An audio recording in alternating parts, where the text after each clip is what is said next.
Prosonic, experience the finest UPVC windows and doors. 7799779088. ప్రస్తుతం మనతో పాటు లైవ్ కాల్లో అందుబాటులో ఉన్నారు ప్రముఖ గైనకాలజిస్ట్ అలాగే ప్రముఖ ఇన్ఫర్టిలిటీ స్పెషలిస్ట్ కూడా డాక్టర్ కావ్యప్రియ గారు. ఒకసారి ఆమెతో మాట్లాడదాం. మనం చూసాం సృష్టి టెస్ట్ ట్యూబ్ బేబీ సెంటర్లో ఏం జరిగిందో, దానికి సంబంధించి మరిన్ని వివరాలు డాక్టర్ గారిని అడిగి తెలుసుకున్నాం. డాక్టర్ గారు నమస్తే అండి. నమస్తే.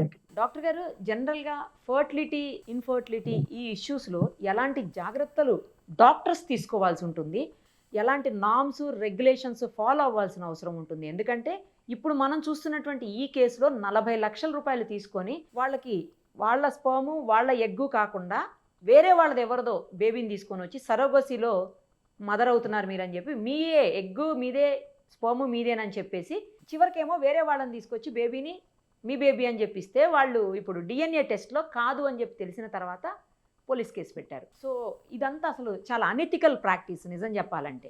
ఇలాంటి కేసులు 10 పైన కేసులు ఆమె పైన ఉన్నాయని చెప్తున్నారు ఆ డాక్టర్ నమ్రత మీద. సో మీరేం చెప్పదలుచుకున్నారు ఇలాంటి కేసెస్లో? ఎందుకంటే పిల్లలు అనేది చాలా సెంటిమెంట్ అండి అందరికీ. ప్రతి ఆడవాళ్ళు కూడా తల్లి కావాలని, మాతృత్వం కావాలని కోరుకుంటారు.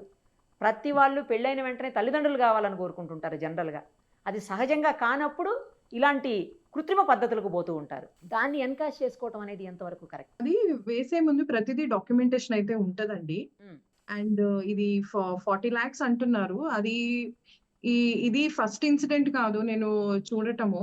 చాలా వరకు ఇది ఈ మధ్య కాలంలో జరిగినాయి కొన్ని ఇన్సిడెంట్స్. లైక్ మన ఇబ్రహీంపట్నంలో ఒక డాక్టర్ వాట్సాప్ లో చెప్తే సిస్టర్స్ సిజేరియన్ చేశారు అని చెప్పి బోల్డ్ అన్ని పేపర్స్ లో వేశారు. బట్ వాస్తవము మా కొలీగ్ గురించి మాకు తెలుసు. డాక్టర్స్ కమ్యూనిటీలో ఏ సిస్టర్ ఎవరు కూడా వాట్సాప్ కాల్లో సెక్షన్ చేయటము ఇట్లాంటి ఆర్డర్స్ ఎక్కడా ఇవ్వరు. బట్ మీడియా హైప్ చాలా ఎక్కువ అయిపోయింది. ఒక న్యూస్ పేషెంట్స్ కూడా అలాగే తయారయ్యారు. బేసిక్ గా మనకి ఇక్కడ నష్టపోయామంటే ఇక్కడ మనం ఎంత ఎక్స్ప్లాయిట్ చేయొచ్చు అన్నట్టే ఉంది ఇప్పుడు సొసైటీ అంతా. బట్ వాస్తవము కరెక్ట్ గా తెలుసుకొని మీడియా ప్రచురించాలి అన్నది నా ఒపీనియన్. లాస్ట్ టైం జరిగినప్పుడైతే when I personally spoke to the gynaecologist, but how she is అన్నది మా డాక్టర్స్ కమ్యూనిటీలో మాకు తెలుసు. బట్ మీడియాలో మొత్తము రాంగ్ పోర్ట్రే చేయడము, ఇంత న్యూస్ దొరికిదా దాన్ని 10 చేసి ఇమ్మీడియట్ గా మనం ఎట్లా రేటింగ్ పెంచుకోవచ్చు, ఇమ్మీడియట్ గా మన న్యూస్ ఎట్లా వైరల్ చేసుకోవచ్చు అన్నట్టు అయిపోయింది ఇప్పుడు అంతా. బికాజ్ చిన్న ఇంటరప్షన్ మీకు, ప్రతి ఒక్కరు అలాగే లేరు. కానీ ఇప్పుడు ఈ కేసులో ఏంటంటే డీసీపీ గారే స్వయంగా ప్రెస్ మీట్ పెట్టి వివరాలు వెల్లడించినటువంటి పరిస్థితి. అంటే పోలీసులే చెప్పారు. ఇది ఎక్కడ కూడా మీడియా హైప్ చేయటం కానీ, మీడియా ఎక్కువ చేసి చెప్పడం కానీ, జరిగిన దాన్ని క్రియేట్ చేయటం కానీ చేయలేదు మీడియా. పోలీసులు చెప్పిన తర్వాతే అక్కడ స్వయంగా డీసీపీఏ అక్కడికి వెళ్ళారు, ఆవిడే చూశారు, ఆవిడే సీజ్ చేశారు హాస్పిటల్ని, తర్వాత అరెస్ట్ కూడా చేశారు డాక్టర్తో పాటు. చాలా అంటే డీసీపీ గారికి ఎలా తెలుస్తుందండి అంటే నాకు అర్థం కాలేదు ఇక్కడ. ఓకే, జెనెటిక్ అనాలిసిస్ అన్నది జరిగింది. ఇప్పుడు baby different sperm different ovum అని తెలుస్తుంది మనకి. ఇక్కడ కూడా పేరెంట్స్ తోటి మ్యాచింగ్ గా లేదు అన్నది. ఇప్పుడు ఇదే డిఎన్ఏ అనాలిసిస్ ఇంకొక 2-3 ల్యాబ్స్ లో చేసి చూడండి. If majority are matching then you can come to a conclusion. If it is not matching చేస్తే సరిపోదండి. ల్యాబులు కూడా అట్లా ఫేక్ ఉంటాయా? అంటే ఇప్పుడు కాదండి, ఇప్పుడు డాక్టర్ ని ఇట్లా ఫేక్ అంటున్నప్పుడు మరి ల్యాబ్స్ కూడా ఉండొచ్చు కదా. ల్యాబ్స్ ఉండవు అని గ్యారంటీ ఏముంది? ఏంటండి, ఎన్ని చోట్ల చేయాల్సి ఉంటుంది డిఎన్ఏ టెస్ట్? అట్లీస్ట్ ఒక 3 సెంటర్స్ లో చేయండి. ఒక దాంట్లో ఇట్లా వచ్చింది అంటే ఇంకో దాంట్లో వేరేలా రావచ్చు. ఇప్పుడు మెజారిటీ ఏవైతే మ్యాచ్ అవుతున్నాయో మనం దాన్ని బట్టి ప్రాబబుల్ గా you can come to a conclusion. ఇప్పుడు ఒక డాక్టర్ తో ఇట్లా అయింది అంటే ఒక ల్యాబ్ తో కూడా తప్పు జరగచ్చు కదా. 10 కేసుల పైన ఉన్నాయటండి 2 రాష్ట్రాల్లో కూడా. మరి 10 కేసులు అయ్యేంత వరకు ఏం చేస్తున్నారండి? నడుస్తాయి కదా కేసులు, కోర్టుకి వెళ్ళిన తర్వాత టైం పడుతుంది కదండి, వెంటనే అవ్వదు కదా. సో ఇక్కడ నేను ఆ లీగల్ ఆస్పెక్ట్స్ అయితే నేను మాట్లాడను. అక్కడ ఏం జరిగిందో మనకు తెలియనప్పుడు మనం మాట్లాడకూడదు. బట్ ప్రాసెస్ లో అయితే నేను ప్రతి ఒక్కటి డాక్యుమెంటేషన్ ఉంటది. ప్రతి ఒక్క చోట పేషెంట్స్ అన్న వాళ్ళు సంతకాలు పెడతారు. అండ్ జెనెటిక్ అనాలిసిస్ జరుగుతుంది, పీజీఎస్టీ టెస్టింగ్ జరుగుతుంది. మీరు సరోగసీలో కూడా లాయర్ అన్న వాళ్ళు ఇన్వాల్వ్ అవుతారు. ఇదేమి సరోగసీ ఎండింగ్ తర్వాత లాయర్ వచ్చేది ఏం లేదండి. లాయర్ అన్న వాళ్ళు ముందే ఇన్వాల్వ్ అవుతారు. ఈ సరోగేట్ ని వెతుక్కునే ప్రాసెస్ లోనే ఇక్కడ ఎథికల్ కమిటీ అన్నది మనకి ఫాక్సీ అన్నది ఒక కమిటీ ఉంటుంది గైనకాలజిస్ట్ కి. అండ్ ఇండియన్ సుప్రీం కోర్ట్ నుంచి కూడా మనకి కొన్ని లాస్ అన్నవి ఉంటాయి. Surrogacy is not simple. ప్రతి ఒక్క patient if they want to go for surrogacy they need to go through so many legal documentation thing and also legal clearance అయ్యాకే సరోగసీకి వెళ్తారనమాట. సో ఈవెన్ సో అప్పుడు మీరు పెట్టుకునేటప్పుడు కూడా డిఎన్ఏ అనాలిసిస్ చేసుకొని చూసుకొని పెట్టుకోండి. అంతవరకు అయితే మేము చెప్పగలం. పేరెంట్స్ కి చెప్పదలుచుకున్నది అయితే అది. పెట్టే బిడ్డ మీది కాదా అవునా అన్నది మీరు నిర్ధారించుకొని పెట్టుకుంటే ఇప్పుడు ఇలాంటి కాన్సిక్వెన్సెస్ మనము చూడకుండా ఉంటాం. ఇప్పుడు ఇలా జరిగింది కాబట్టి మేబీ నెక్స్ట్ అందరూ అలాగే చేస్తుండొచ్చేమో. బెటర్ కూడా అలా చేయటం మీరు అలా చేయాలి. అలా చేయాలి అన్నదే మా ఇది ఇంటెన్షన్. ఈవెన్ మామూలు ఐవీఎఫ్ లో అయినా కూడా సరోగసీ అని కాదు, ఐవీఎఫ్ చేయించుకునేటప్పుడు కూడా బిడ్డ మీరా కాదా అని మీరు ప్లీజ్ జెనెటిక్ అనాలిసిస్ చేయించుకొని పెట్టుకోండి. ఎట్లాగో ఇంత ఖర్చు పెడుతున్నారు. పీజీఎస్టీ కూడా చేస్తాము, ప్రీ గెస్టేషనల్ స్క్రీనింగ్ టెస్ట్ కూడా చేస్తాము. అప్పుడు అందులో ఏం తెలుస్తుంది అంటే జెనెటిక్ అబ్నార్మాలిటీస్ ఉన్నాయా అని తెలుస్తుంది, కానీ పేరెంటల్ డిఎన్ఏ ఉందా లేదా అన్నది మనకు తెలియదు.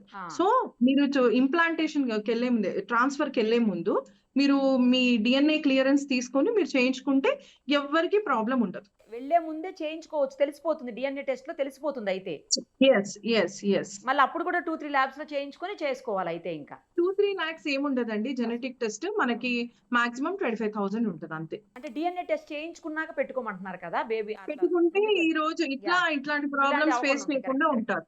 నేను అదే అంటున్నాను, ఆ డిఎన్ఏ టెస్ట్ అనేది ఒక ల్యాబ్ లో సరిపోతుందా, మళ్ళీ కూడా 2-3 లో చేయించుకోవాలా? ఇంకా అది అప్పుడు అనుకుంటే ఐ డోంట్ థింక్ అప్పుడు ఏం ప్రాబ్లం ఉండదు. ఇప్పుడు ఇది మన కేసు తేలాలి కాబట్టి ఈ కేసుకి ఇట్లా చెప్తున్నాం. అప్పుడు అంతా అలా ఏమీ ఉండదు ఫర్ దట్ పర్టికులర్, ఎందుకంటే ఆ సెంటరే రెస్పాన్సిబిలిటీ తీసుకుంటది కాబట్టి. అప్పుడు మనకి అట్లాంటి ఏ టెస్ట్ నమ్మొద్దు, ఏ హాస్పిటల్ నమ్మొద్దు, ఏ డాక్టర్ నమ్మొద్దు, ఏది నమ్మొద్దు. అన్ని అలా ఉంటాయని కాదు, అందరూ అలా ఉండరు. ఎగ్జాక్ట్లీ. అసలు నిజంగా డబ్బు సంపాదించుకోవాలనుకుంటే డాక్టర్ ప్రొఫెషన్ కాదు, చాలా ప్రొఫెషన్స్ ఉన్నాయి where you can make money. So ఈ ప్రొఫెషన్ లో ఉన్న వాళ్ళకి first basic qualities compassion, caring, dedication compulsory ఉంటాయి. ఇవి ఉంటేనే డాక్టర్ అవుతారు, ఇవి ఉంటేనే ప్రాక్టీస్ కి అంతవరకు వెళ్ళగలరు. But this particular case maybe different. నేనైతే పర్సనల్ గా చూడలేదు, బట్ నేనైతే ఒక మెసేజ్ అయితే చెప్పగలను.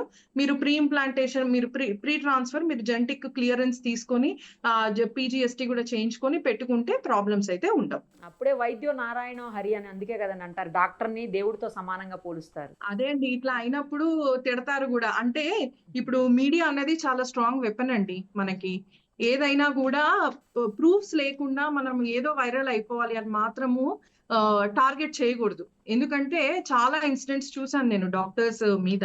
మీరు డాక్టర్స్ అందరూ అలా ఎలా ఉండరో మీడియా కూడా అందరూ అలా ఉండరండి. ఎవరో కొంతమంది ఉంటుండొచ్చు, అది కామన్ అండి. ప్రతి దాంట్లో కూడా కొందరు అలాగే ఉంటారు. డాక్టర్స్ ఉంటారు, మీడియాలో ఉంటారు, ప్రతి దాంట్లో ఉంటారు. Exactly right. ఇంకొక విషయం చెప్పండి డాక్టర్ గారు. ఇంకొకటి కూడా కేసు ఈ రోజు బయటకు వచ్చినటువంటి పరిస్థితి అదేంటంటే, స్పర్మ్ కలెక్ట్ చేసి ఆ స్పర్మ్ని, ఎగ్ని రెండింటినీ కూడా కలెక్ట్ చేసి అహ్మదాబాద్కి పంపించి అక్కడ ఫర్టిలైజేషన్ చేసి సరోగసీ ద్వారా కొంతమందికి అలాట్ చేస్తున్నారని చెప్పేసి అది కూడా ఒక దందా బయటపడింది. నయా దందా ఇది నిజం చెప్పాలంటే. ఇక్కడ నుంచి అక్కడ వరకు పంపించడం అనేది వాళ్ళకు కూడా 1000 రూపాయలు, 4,000 రూపాయలు అలా ఇచ్చి డిమాండ్ని బట్టి యూత్ని టార్గెట్ చేసి చేస్తున్నారని చెప్పేసి అది కూడా బయటకు వచ్చింది. సమ్ ఇండియన్ స్పర్మ్ టెక్ అని చెప్పేసి అది కూడా బయటకు వచ్చింది ఈరోజు. ఏదైనా అనాలిసిస్ కి పంపించుంటారు, ఏ టెస్ట్ ఏది అన్నది we should be very specific. నేను అడిగేది ఏంటంటే, అట్లా డోనర్ని ఎవరి దగ్గర పడితే వాళ్ళ దగ్గర అట్లా తీసేసుకోవచ్చా? అది ఎగ్ అవ్వచ్చు, లేకపోతే స్పర్మ్ అవ్వచ్చు, అట్లా తీసేసుకోవచ్చా? డోనర్స్ అన్నది ఎప్పుడు కూడా ఐడెంటిటీ రివీల్ చేయరండి. డోనార్ కి మనకు కొన్ని సెలెక్టివ్ క్రైటీరియా అన్నది ఉంటది. అది వాళ్ళ కన్సెంట్ తోనే, వాళ్ళ విల్లింగ్నెస్ తోనే వాళ్ళు డోనర్స్ లాగా ముందుకు వస్తారు. So this is a totally confidential thing, because వాళ్ళ ఐడెంటిటీ తర్వాత ఇంకొకరి ఊంబులో పెరగకూడదు కదా. కరెక్ట్. సో అందుకని ఐడెంటిటీ రివీల్ చేయరు. వాళ్ళ విల్లింగ్నెస్ తో ఇస్తే ఎస్ డెఫినెట్ గా అందులో ఎటువంటి కాంట్రవర్సీస్ అయితే లేవు. అంటే ఎవరైనా ఇవ్వచ్చు, అది వాళ్ళ విల్లింగ్ అండి. ఓకే.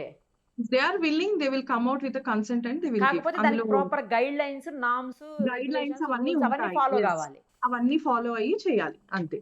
టెస్ట్లు ఏమైనా ఉంటాయా అండి? వాటికి కూడా ముందు మామూలు బ్లడ్ ఇచ్చినప్పుడు మనం టెస్ట్ చేస్తారు, రకరకాల స్క్రీనింగ్స్ అవుతాయి. ఏఎంహెచ్ టెస్ట్ అలాంటివి కొన్ని ఉంటాయి. అన్ని వాళ్ళ హోల్ బాడీ మనకి అంటే బేసిక్ గా ప్రొసీజర్ కావాల్సిన అండ్ ఆల్సో వాళ్ళ హెల్త్ కి సంబంధించి ఏవేవైతే టెస్ట్లు చేయాలో అన్ని చేసి టెస్ట్లు కూడా ఏమైనా చేస్తారా అండి?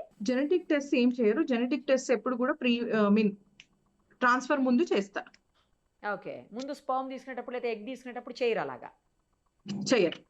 అంటే చేసి బాలేనివన్నీ పక్కకు తోసేస్తారు, బాగున్నాయి మాత్రము స్టోర్ చేస్తారు. ఓకే. Yeah. రైట్ అండి.